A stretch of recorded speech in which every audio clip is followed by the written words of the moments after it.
की कुठल्याही सशक्त लोकशाहीमध्ये विरोधक हा असलाच पाहिजे, त्याचं मत हे असलंच पाहिजे आणि काही गोष्टी ज्या अयोग्य आहेत त्या अयोग्यच आहेत, तुम्ही कुठल्याही बाजूला राहा. त्याच्यामुळे आज गडचिरोलीमध्ये जी झाडं तोडण्याचं मी पापच म्हणेन ते केलं जातं आहे, त्याच्यावरती आवाज उठवलाच गेला पाहिजे. शक्तिपीठात 80,000 82,000 कोटी रुपये तुम्ही खर्च करताय, त्याची खरंच गरज आहे का? आणि गरज असण्यापेक्षा परवडणारं पण आहे का?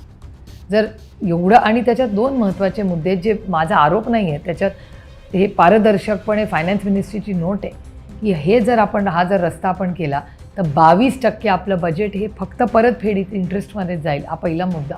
आणि दुसरा, हडकोकडून लोन 8.5% तुम्ही घेताय, जेव्हा तुम्हाला स्पेशल प्रोजेक्ट्सला 6.5% लोन मिळतं. किंवा कुठला घाटेका धंदा सरकार करते मला माहिती नाही.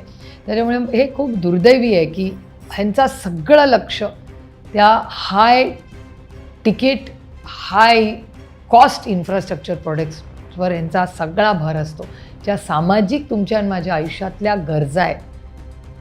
मग जिल्हा परिषदची शाळा असेल, तिथल्या शिक्षकाचे प्रश्न असतील, याच्याकडे ह्या सरकारचं लक्ष नाही, दुर्दैव.